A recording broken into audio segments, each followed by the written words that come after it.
And welcome to ZekeTalk. My name is Jim Tudor. I'm here today with a very special guest. This is Tyler Smith, everyone. Tyler is a podcaster for many, many years, and he also runs his own website called More Than One Lesson. And he's also a film critic, an educator. Tyler, what am I missing? Let's see. Nothing really.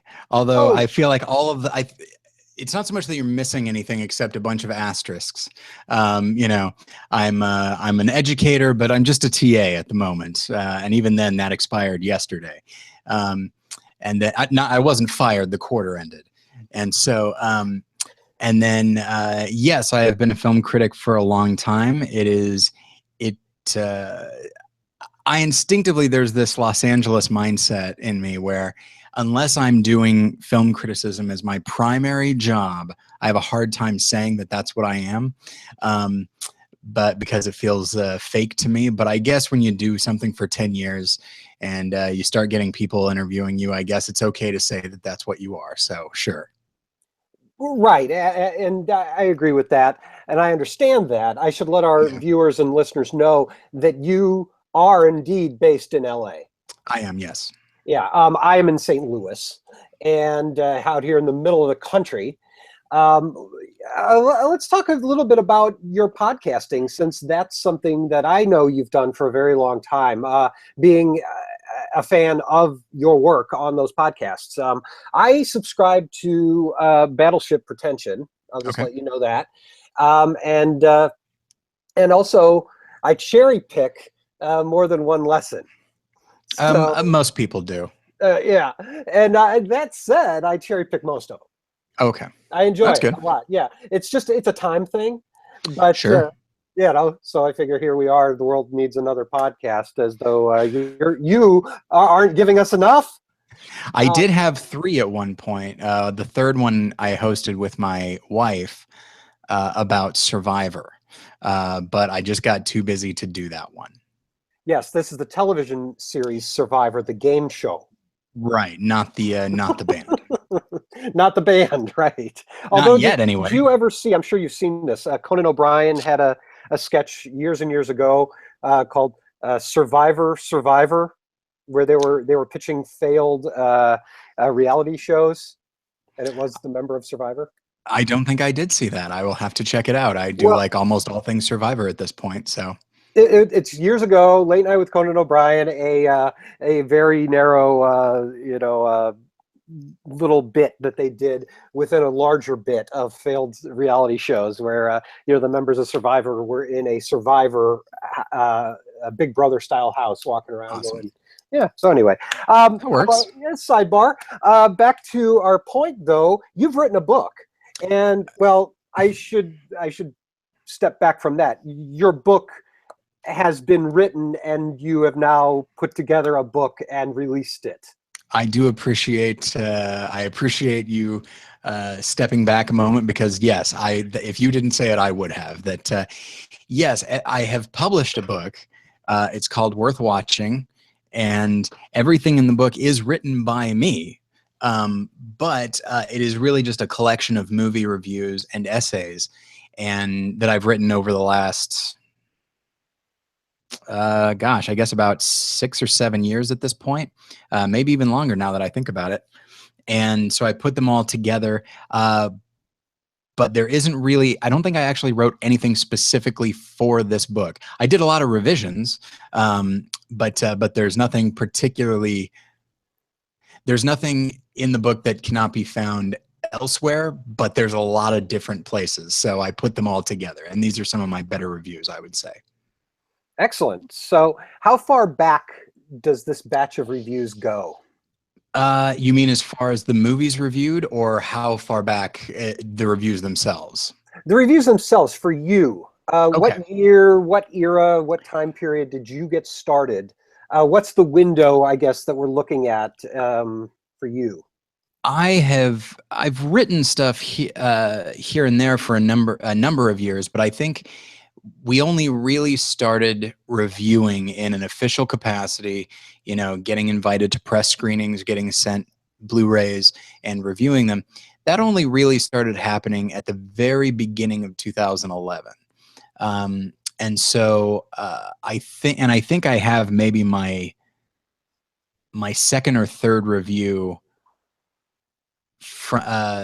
in this book. So I think 2011 is as far back as it goes. The stuff that I wrote before that, I don't think I actually included any of that because I don't know if I actually would stand by it from a quality standpoint. Oh, that is, you know what? That is not true. What? I have, in 2008, I wrote a very lengthy review about the film Religulous, and I did include that. So, okay. That was the Bill Maher. Yes. We can put quotes around documentary if you like.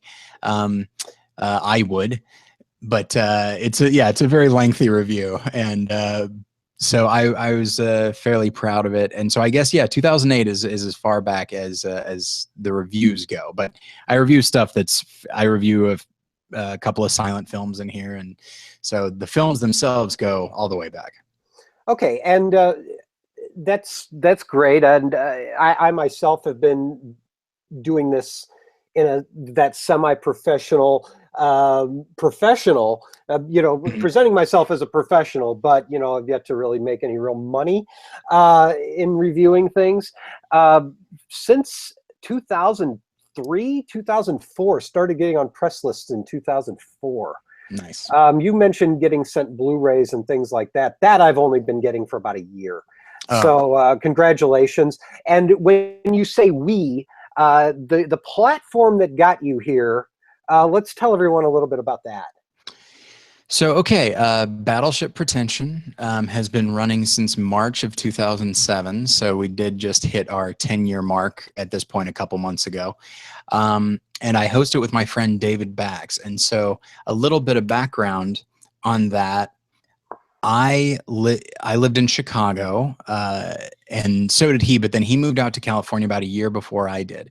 And when I knew I was going to be moving out, I had been contemplating starting a podcast for a while because at the time, if you can imagine, there weren't that many movie podcasts.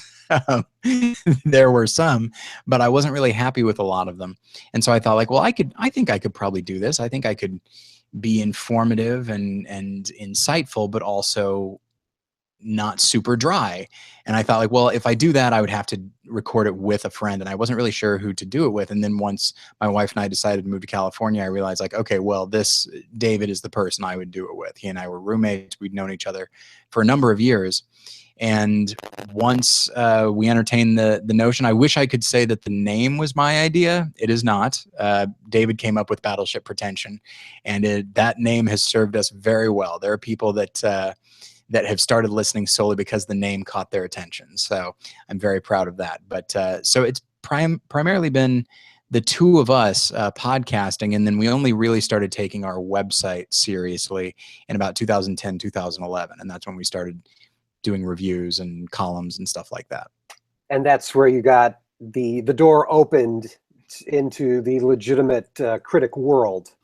Yeah, I wish that I could, once again, I wish that I could say that was my doing. I have no patience for studio bureaucracy, but David has a gift as far as navigating the world of studio publicity. And so he got us on some lists, and then that got us on some other lists, and here we are. There's still one or two. It's interesting. There's still one or two studios that seem to not be super open, not merely to us, but to a lot of websites. They seem to kind of take an old school mentality, like a website would have to be so big that they can't possibly ignore it. And even then, I think they do it begrudgingly. So, but for the most part, yeah, we get invites to pretty much everything, which is very exciting. It is exciting, and you don't have to explain it to me. I'm actually the Lord of the film critics here in St. Louis. They voted me president, and so that's the kind of pool we're dealing with here. That's the talent pool where you do it, Jim, and I'm like, what? So I still don't know what I'm doing, but no, it's been a lot of fun, and websites, being part of a critics group and hanging around with critics all the time. It's its own little niche world, but it's a very important one to film culture and pop culture on the whole, I would say. You know, you take critics out of the equation, and the various art forms that are being critiqued are, you know, left wanting for something. Then, does that make sense? Absolutely. I just about a month ago, I was in Orlando. I was giving a talk at a film festival, and I'll go ahead and say that it was the International Christian Film Festival, which I've been to a couple of times. And Christian film, by and large, is not very good. That is my euphemism. And I have tried to be I am not a lone voice. There are plenty of other people saying this, but I've tried to be very vocal but polite in my saying so. And that film festival has been very good to me. They let me give a talk the previous year, and this time the talk that I gave, the name of it was "Everybody Hates Critics." But it was ultimately about the need for film criticism, especially in like a fledgling industry, because the Christian film industry is still fairly new. And if you actually, we don't have time to go into it, but if you were to look back at the development of the normal film industry that we're aware of, sure, you can actually trace how these two industries are organically going through the same steps to get to a certain place. And we are to the point now that the Christian film industry needs critics, and they need, like, and that's the thing. I would say they need more Christian critics. Like, we need more Christians pursuing this, because there are plenty of critics that review Christian film and negatively. Don't get me wrong, so do I. But they also don't seem to be willing to extend. Well, the only word I can think of is grace, but extend courtesy to Christian filmmakers that they might other filmmakers. And I don't mean to speak ill of the world of film criticism, but you know, we have, by and large, we have our politics, we have our beliefs, and anybody that runs counter to that, you know, I remember a few years ago. Sorry, my mind's kind of bouncing around a little bit, but I remember a few years ago, there are a lot of critics that said that American Sniper was the worst movie of 2014. Now, I'm not a huge fan of American Sniper, but come on, you know. And then it's hard for me not to assume that, well, we all know the politics of Clint Eastwood, and that is a film that is very, one could say, even a bit jingoistic, which is not a thing I necessarily like. But there's a real artistry to that film, and a really wonderful performance by Bradley Cooper. And so for critics to say, like, oh, that's the worst movie, and not all of them did, in fact, a few of them did, but that's the worst movie of 2014, I thought was leading with ideology, which is the exact same thing that critics often bash Christian film for. And if I'm going to join them in that bashing, then I at least will go the other way as well. So I do think that more Christians need to get into the critical field, just so to get other Christians more comfortable with film as an art form, but then also do so in kind of a loving and hopefully patient way. That was that was an answer to a question you didn't ask. I apologize. No, I greatly enjoyed the answer, and I'm sure the world will be all the better now that it's out there. Now, let me just yes, just a quick comment on what you just said, and then another question, Tyler. American Sniper made my top 10 of that year. Okay. And I don't mind that, although I think it was like number 9 or number 10 or something like that. And again, it's because of the artistry that you speak of in that movie. And you know, there needs to be a place. I know this. I'm going to veer off for a second here from listening to your podcast. I spend an inordinate amount of time listening to you and David and your friends on More Than One Lesson, by the way, because you guys record these 2-hour epics, and I have to listen to all of it, you know. Even when you start talking about Survivor, which I personally don't care. I listen because If you were to watch 3 episodes of Survivor, you'd be hooked. I guarantee it. Okay, I'll take your word for it. But Right. the thing I always have to say, and I don't know, where to find the time to watch television. I respect that you find the time to do it. I've given it up basically. I don't really find the time to do it. That's why I had to stop my Survivor podcast. Oh man, well that stinks. Well, I can't watch much television. I know people like say, how do you watch 150 movies in a year? It's like, well, how much television do you watch? Yeah. You subtract that out of your life and replace it with movies. I think we might be getting there. But anyhow, American Sniper is. I know what I was getting at saying was I know, one of the things that makes Battleship Pretension great, and I mean that it's great, is the dynamic between you and your co-host, David Bax. You are, you guys both love film and you've been friends for a very long time. You understand each other, but there is also, you're the conservative guy, he's the liberal guy, and you get along, Yeah, for the most part. Yeah, and that's what it comes off as, and I think that's kind of the underlying hook of it that may sell it beyond just film buffs. So, to me, I think you might understand it when I say that, conservative art, right-wing movies, a lot of movies are more right-wing than anybody cares to admit. I'm going to say that. Okay. But ones that really stand out, like American Sniper, where it's just boom right out there in front of you, and It's done well. That's rare, and dare I say, it's something the world needs more of, because it is I may not necessarily agree with it, but it's an opinion. It's a mind, state of mind. Not a state of mind. What am I trying to say here? It's a point of view that half of America and others cling to. So all that to say. They cling to it like they do their God and their guns. Their God and their guns, right? And their American Sniper Blu-rays. Hacksaw Ridge. Well, we'll take it or leave that. That it guy has its moments. He wouldn't carry a gun. I think the studio thought we're going to have another, American Sniper on our hands, but no. It did do okay, right? It certainly didn't do American Sniper money, but I feel like Hacksaw Ridge did all right. I wish I followed box office more, but I don't. I don't either. I used to.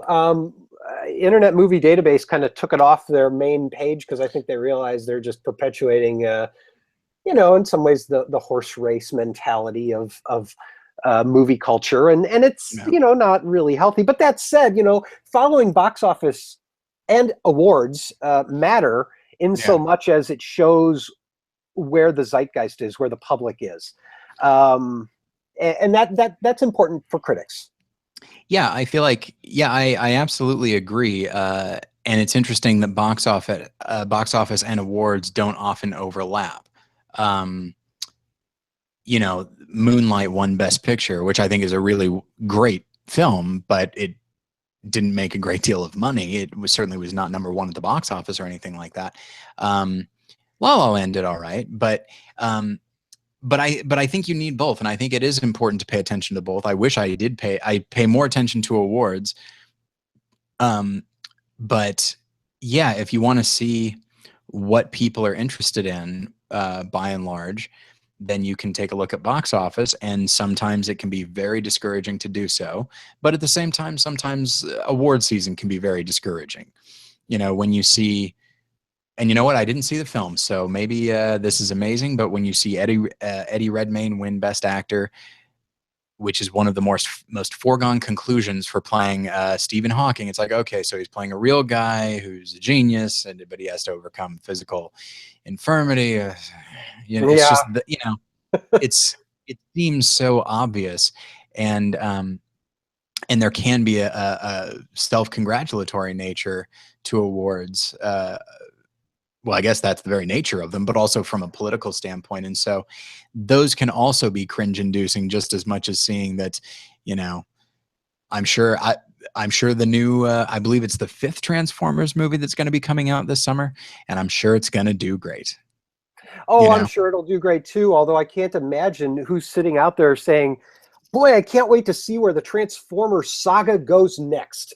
I just, right? the questions that, Star Wars or even the Marvel universe asks us, and the carrots they dangle in front of viewers to come back to next time. Yeah. Who is Rey? What are all these Infinity Stones about? What's going on? There's nothing like that in this Transformers. What's happening?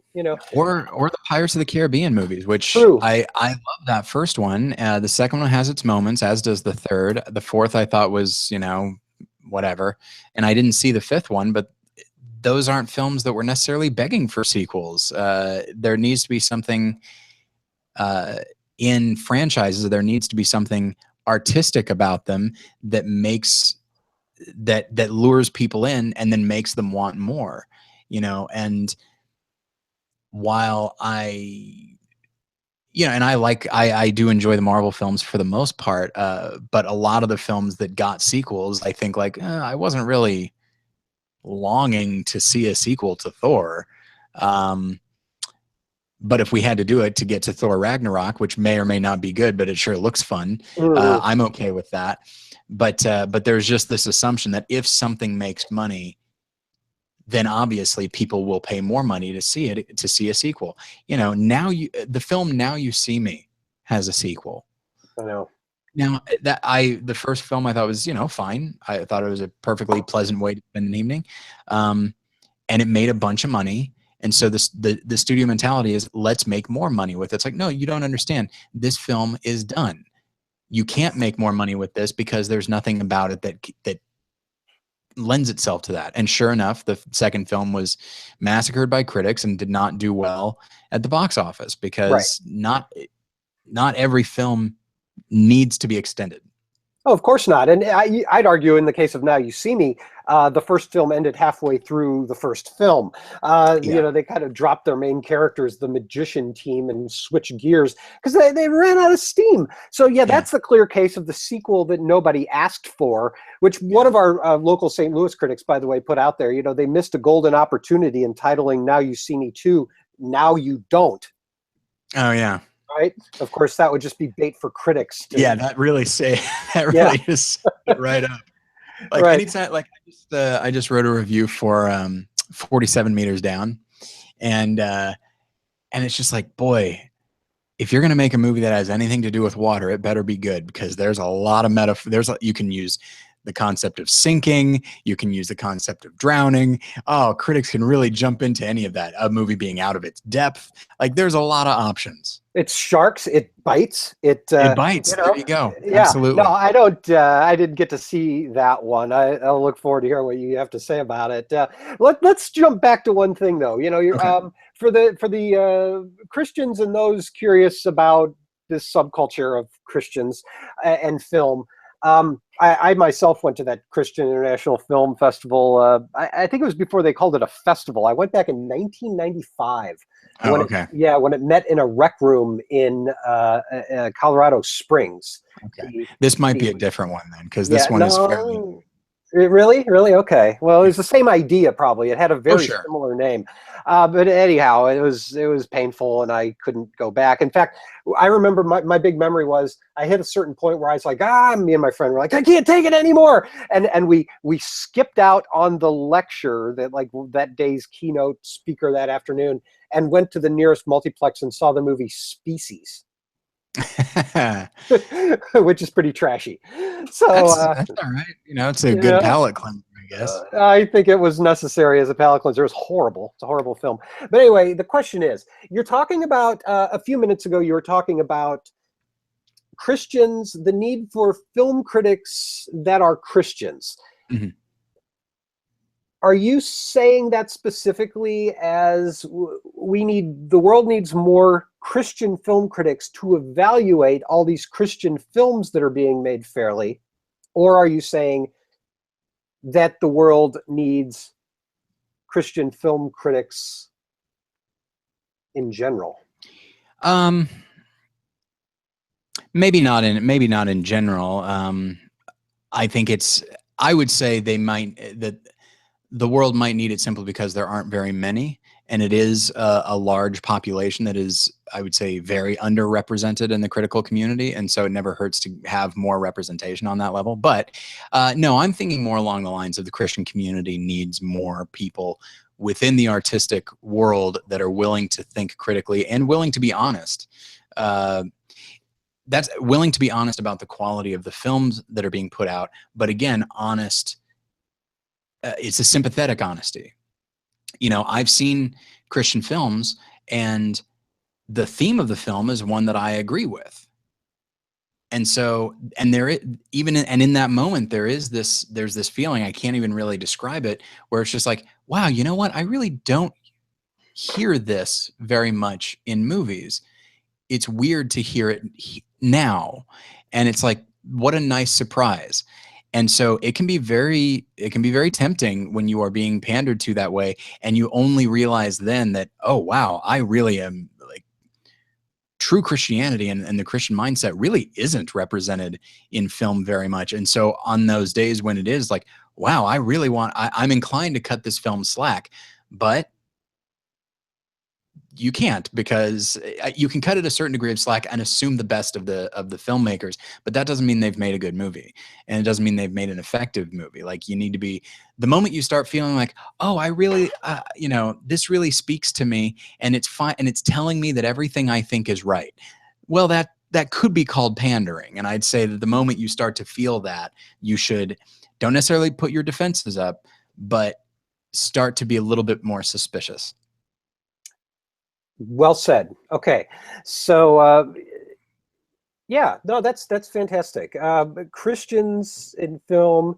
My mind runs to the many Christian films I've gone and seen over the years, and like you articulated, they're not good. They stink, and I keep hoping and hoping that a good one comes along. And would you now, since you host More Than One Lesson, and one thing that you do on that podcast, More Than One Lesson, is a recurring theme seems to be the Christian film industry, for better or for worse, mostly for worse.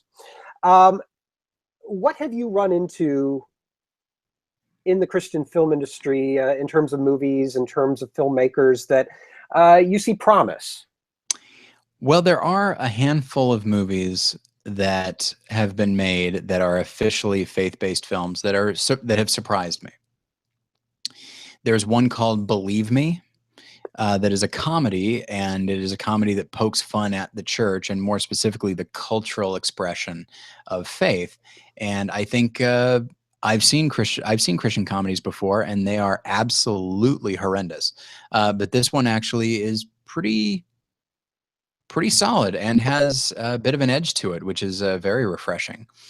But and then there was a film last year called Risen, which is a period film, stars Joseph Fiennes, and the first two acts of it are. Oh, what was that? Yeah, no, I just said that one's good. Oh, okay, yeah. I was a fan of Risen. Yeah, I feel like it has some third act problems. Like, once the investigation ends, like the film really loses focus.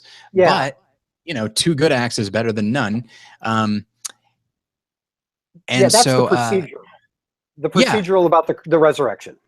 Yeah, and I think that's actually something that has worked for the Christian films I've liked, is they start to incorporate elements of other genres. And by trying to do justice to those, it actually gives the film a lot more focus. There's a film called The Case for Christ, and everything about that, from what it was based on to who put it out, everything about that was a movie that I'm like, I'm not going to like this. But it surprised me. I thought it was actually very well written, extremely well acted. And that's also an investigative movie, and from a journalistic standpoint. Now, it's not exactly All the President's Men, but by having this character be focused on his investigation, but then also be trying to keep his marriage alive, you have like, okay, we've got these two goals from this one character, and they seem to occasionally be in conflict. And it's like, all right, well, that is the nature of drama, and that's how it works. And so if you have a writer that's willing to explore both of them in an organic and honest way, then I think that's fine. So there are some good ones being made, and even Alex Kendrick, who made Fireproof and War Room, movies I don't care for, even he, I admire him because he's not trying to make movies that are outside of his realm of experience. God's Not Dead, I think, is an odious film because it's trying to do so much, and it's trying to capitalize on a certain political martyrdom that Christians have been really engaging in, or at least a feeling of martyrdom. War Room does not do that. It is primarily, Alex Kendrick makes movies about being a husband and father because that's what he is, and that's what he struggles with. And so it's like, all right, I don't necessarily like the way he makes these movies, but I appreciate his willingness to not go outside of his depth, but rather within that push himself in certain areas. And his films have gotten better. They're still not very good, but so I look for, you kind of have to look for improvement in like little increments. And like, yes, there is 2 steps forward and then maybe 1.5 steps back, sometimes a full 2 steps back, but there has been improvement, and I think there will continue to be improvement. Well, that's terrific. I think the only Alex Kendrick film that I saw was Courageous. That's one, isn't it? Yeah. That's the cops. Yeah, and these films tend to end in church. There's a lot of in the Christian films that I've gone to, and I don't go to that many because honestly, the people who put them out, whether it be major studios picking them up to release, or if they're released independently, they don't invite the film critics. Yeah, so, I had to hound PureFlix to get a screener of Case for Christ.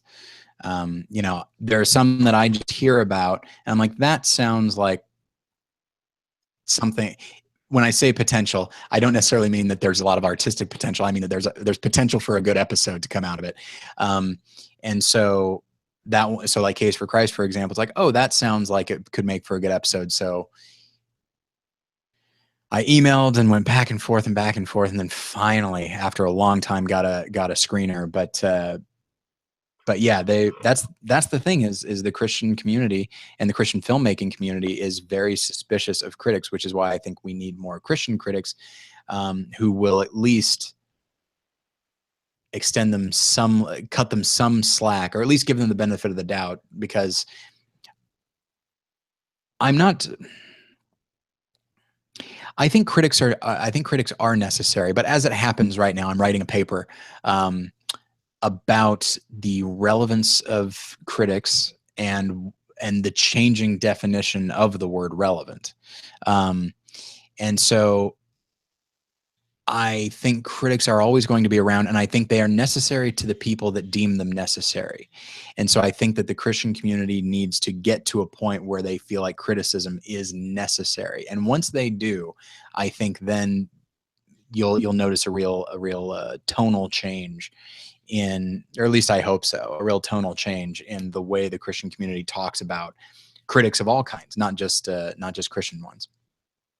Absolutely. And, although it's a two-way street, if the Christian filmmakers want their films to be reviewed, and I should add, a negative review is still verification and authentication for your film.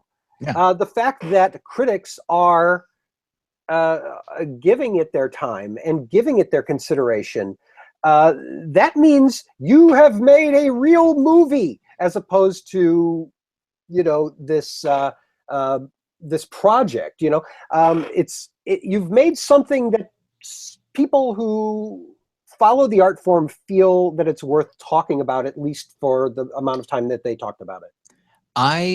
Okay, so I made a movie summer of 2002. It's just a movie about, honestly, it's a movie about me and David and our first year of living together. You can find it on YouTube. It's called Speech and Debate, and it was a very tumultuous year for a number of reasons. So I made that, and then I gave it to one of my film professors, And afterwards, he said, after class one day, he said, "Hey, I watched your film. Would you like to go talk about it?" And I said, "Sure." So we sat and we talked about the film. And the film is 70 minutes long, but we talked for about 90 minutes about it. And, you know, he gave me good critique. He gave me negative critique. But even in the negative stuff, he said, I felt so legitimized because, like, here he was approaching it the way he would any other film. And it felt so good to me. It was the first time that had ever happened, as somebody who knew what they were talking about in a professional way was approaching my film in a professional way. It wasn't just, you know, my mom saying, "Oh, it's pretty good," or whatever it is. It's not that anymore. And so, yeah, while the vast majority of criticism is going to be negative, sometimes you get something like Case for Christ, which did get some pretty good reviews by non-Christian press. And so sometimes you can be surprised. And if you get a positive review from a critic that has previously given Christian films nothing, you know, only negative reviews, then, like, that's really legitimizing. And so yeah, I do think that if you're going to be part of this world, then I think if the Christian film industry is going to try to take themselves seriously, and if they want other people to take them seriously, then I think they need to understand that they don't exist purely independent of the regular film industry and the regular film world. And so, yeah, and you know, I do see reviews of Christian films. I don't know if that means the critic has gone out on their own to see it. Sometimes usually that's the case. That's what it is for me usually. But yeah, and so, but that's, I'm trying to be optimistic in that I do see, even so, this was my third year going to the International Christian Film Festival, and even in those 3 years, I've seen a lot of change in attitude. I can't tell you how many people I've heard, from filmmakers to film watchers, saying, like, yeah, well, of course I want these movies to be better. And people saying, like, I'm a grown up. I can deal with language. I can deal with all this kind of thing. It's nice seeing these themes in my films. And so I started asking people, well, what's the problem? If everybody wants this, what's the problem? And they said, well, ultimately the money is the problem, because the people funding it have a very specific idea of what they want. And what they want is just the Christian message being put out. They don't care what the vehicle is. And that, I think, that can be a problem, and that can be an obstacle, because that's, you know, hey, look at us. We've actually started to emulate the actual film industry, where the money people dictate content and quality. They dictate content and quality, yes. But messaging is something different. Yes, it is. It is. Yeah, because, you know, we go back, you know, to the beginning of cinema, where, you know, it's Jewish film moguls, and you know, they're playing to the Bible Belt in some ways. Yeah. You know. Yeah. So that's the thing. So if you have money people who have a message, it's like that is going to be doubly difficult to circumvent. And so, which is why I do like the International Christian Film Festival, because they're independently produced films. And then you have, slowly but surely, you have more distributors that are willing to take risks, and they get excited about these films, but they're smaller. It's not like PureFlix. Right. Indeed. Well, okay. So I think we've talked up the Christian film industry sufficiently. Yeah, sorry. No, that's fine. That's fine. It's an interesting topic to me, and I hope to others as well.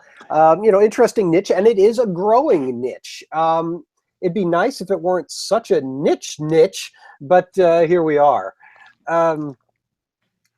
Let's, with an eye to wrapping this up, and it's been you know, fantastic having you here on ZekeTalk, Tyler Smith of Battleship Pretension and More Than One Lesson.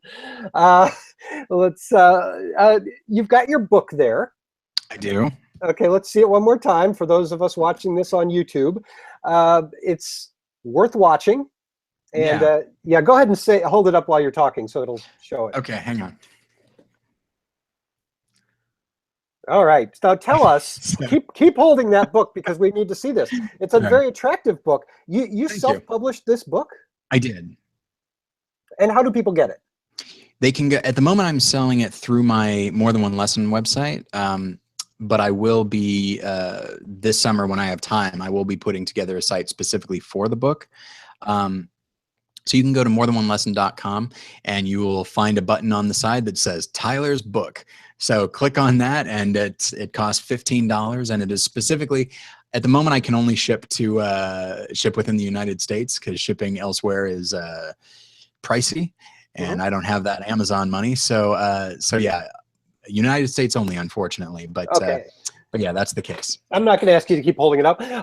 But no, that was just a pure How about power this? trip. Is this all right? Yeah, no, that's very good. I love that. No, even better. There's a pure power trip on my part. That's fine. So yeah, tell us what's in the book. Just rattle off a few reviews that people could look forward to. Well, let's just go back to the handy index here. Ooh, an index. So, and actually what I'll do is I split things up by genre or category. So I have drama, comedy. I have a very large chapter devoted to blockbusters, and I will explain why.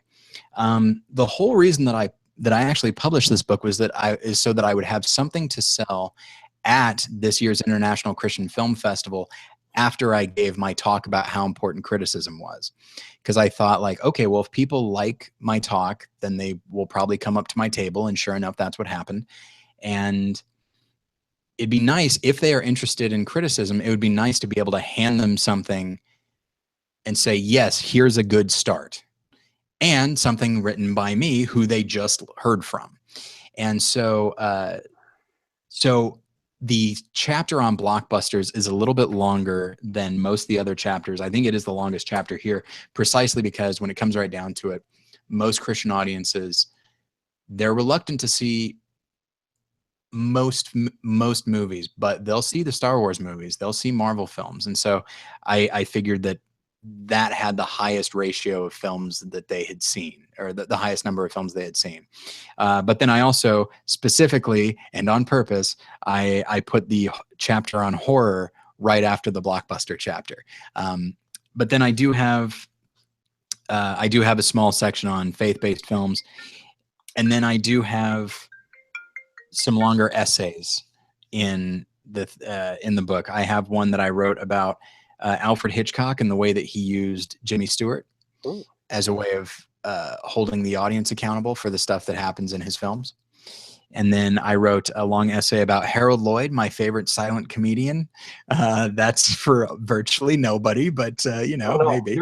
You're wrong. Harold Lloyd is vastly appreciated around in these parts, at least. I showed Harold Lloyd films at my church, and I ended up doing a little series because people just kept coming out for it. It was great. It really is. I'm glad that in the last 20 years, I'm glad that his relatives finally started allowing DVD and Blu-ray companies to license his films, because he was starting to be forgotten a little bit. It was all Chaplin and Keaton, and Lloyd, who outsold both of them and had at least this iconic image of him hanging from a clock. Right.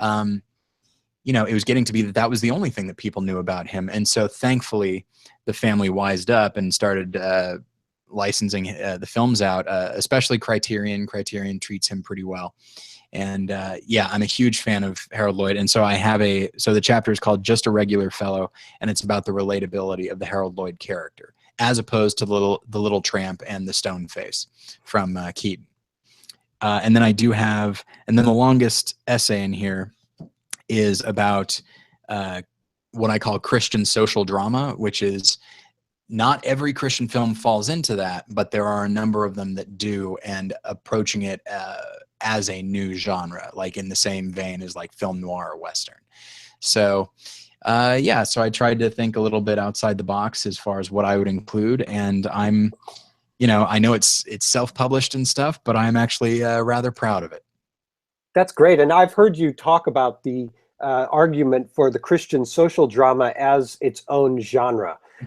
When I first heard you kicking that around, as you just mentioned it here in passing, I was very skeptical. I didn't want it to be proven to be its own genre in some way. And yet I heard you out on it, and you really made the case well. So I believe that's a More Than One Lesson episode from last year. It is, yes. Anyhow, good work there. Thank you very much. Yeah, and it's something that. So I'm currently enrolled at UCLA, and I'm getting my master's in cinema and media studies. And so a lot of these longer essays are things that I wrote for class. And as I was writing about Christian social drama, essentially I just wanted to write about something that no other academics care about. And as it turns out, unsurprisingly, they don't care much about faith-based film. So I was like, okay, I'll write about that. What am I going to write? And so I hit on this idea, and as sometimes will happen when somebody's writing an academic paper, it's like, all right, I don't know if I actually believe this, but I can get 20 pages out of it, and that's all that matters. But the more I started writing it, I not unlike you, it happened with me, and I was writing the thing.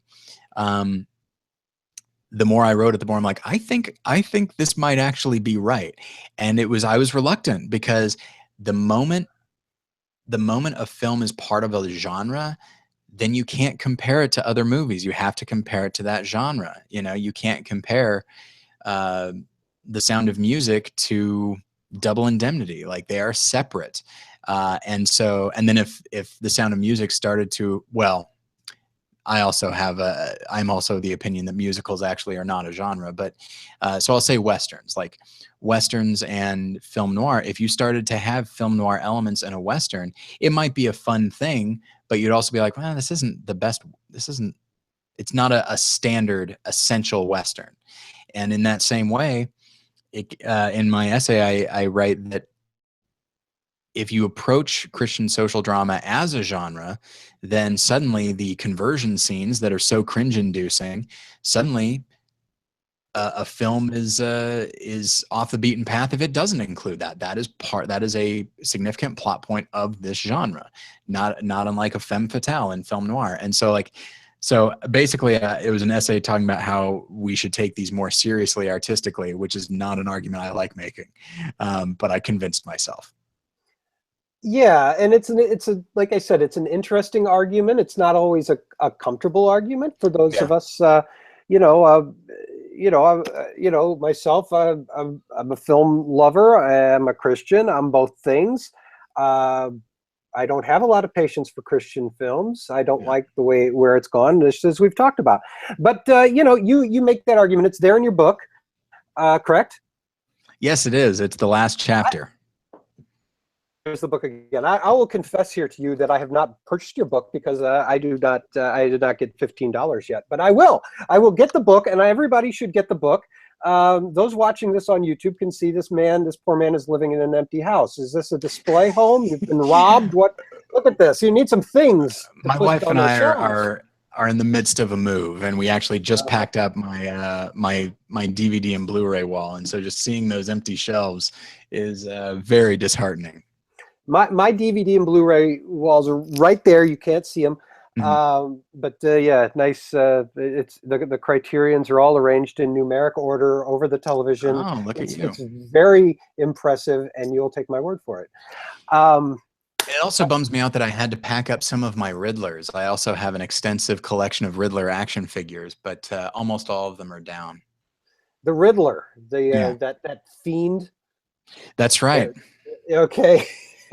Yes, rest in peace, Adam West. Absolutely. I'll just take this opportunity to say it at my own site at ZekeFilm.org. We have our Adam West remembrance posted, and I'll probably be doing another episode of ZekeTalk maybe tomorrow, where we probably will go into more details with Adam West. So viewers, listeners, stay tuned for that.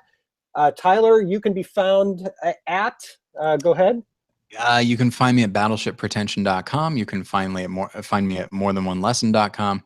You can find me on Twitter at Tyler Pretension, also at More Lessons. So running two websites, and I don't run BP by myself, but More Than One Lesson I pretty much run by myself, and it can be exhausting telling people like you can find me here and here. Yes, but they can. They can. Yeah, you're a younger man than I am now. I will just say this: when when I was in my whatever you are, how old? Do you mind me asking? 35. I'm Yeah, 35. you're 35. You're Yeah. younger than I thought. Okay. Oh, okay. So yes, you're 8 years younger than I, and I was much more well spoken and focused back then. When I was teaching classes and giving lectures and doing this and signing that, and so keep at it, while you can. And I just want to encourage you to really, don't get out of it. It's this can be thankless at times, but you're really doing something great. So Thank you very much. yeah, so thank you for your work, and all of the time you put into podcasting. This is this is more effort than people think. Yeah, So, and it's one of those things that for a long time when people found out how long we'd been doing the show, they're like, "Oh, congratulations!" And I was like, "What are you congratulating me for? Like, we can't get canceled, we just stopped doing it." But then when I realized, then when we hit 500 episodes, and then when 10 years, that's when I realized, like, yeah, we could have stopped doing it and we didn't, and a lot of people do. And so I'm very proud of what we've done with Battleship Pretension. I'm proud of More Than One Lesson as well, but Battleship Pretension is something that has opened a lot of doors for me. I'll say that. It's arguable whether I would be accepted into the UCLA master's program if I had not done what I've been doing. So I'm very proud of it, and the show is still going strong. We're going to be recording later tonight. fantastic. Well, people can find that. Battleship Pretension is the mainstream show. Will say it's a PG-13 or so. Oh, it's R. I would say it's R. An R. And It's an R. Usually from me, honestly. I Yeah, swear a little bit. You and your mouth. Well, Yeah. well, hey, it's honest talk and great opinions, and like I said, great dynamics going on there, and then More Than One Lesson. So, Tyler, thank you so much. It's been fantastic to talk to you. Thank you for your time here, and I look forward to hopefully talking to you again sometime about something else. Absolutely. We didn't get a chance to talk about 47 meters down. I could come back and talk about that, although I'd rather not. I may need someone to talk about that. I don't know. I couldn't get anybody on Zeke Film to go see that movie. So, it's a narrow escape. Right. Good for you guys. Indeed. Well, thanks. And we'll, we all do what we can. That's what I say. We do what we can. So trying to make the world a better place through our love of cinema. Have a great day, sir. And people watching and listening to this, thank you. Don't forget to subscribe to Zeke Film's YouTube channel. Very shortly, I hope to have the audio podcasts available for download, and buy Tyler's book and buy other film critics' books, and support movies and film criticism. I've been reading real quick. Yeah. After you buy mine, I've been reading a book by just a collection of James Agee reviews. Yes. And boy, oh boy. Well, man, he could put a review together. I'll say that. He sure could. That's some dense stuff. It is. Yeah, I'm a fan of. I wouldn't say lead with it, but yeah. Yeah, well, I love. I've got my stuff back, my film critic books right over there, and yeah, I've got my Manny Farber and my Jonathan Rosenbaums and my Jay Hobermans and all of those guys, and then some lighter fare as well. Yeah. It's all part of it. So enjoy your James Agee. Sure. How could I not? You're a rare breed, sir. That's how you know you're a nerd, when you're like, absolutely, James Agee. Are you kidding me? I can't wait to be done with school so I can read James Agee all summer. Well, I've got a book downstairs I'm reading. I don't have it in front of me here, but it's called The Complete History of Film Criticism. And it's a book I found at the bookstore, Half Price Books, for less than half price. And it's Jerry something, right?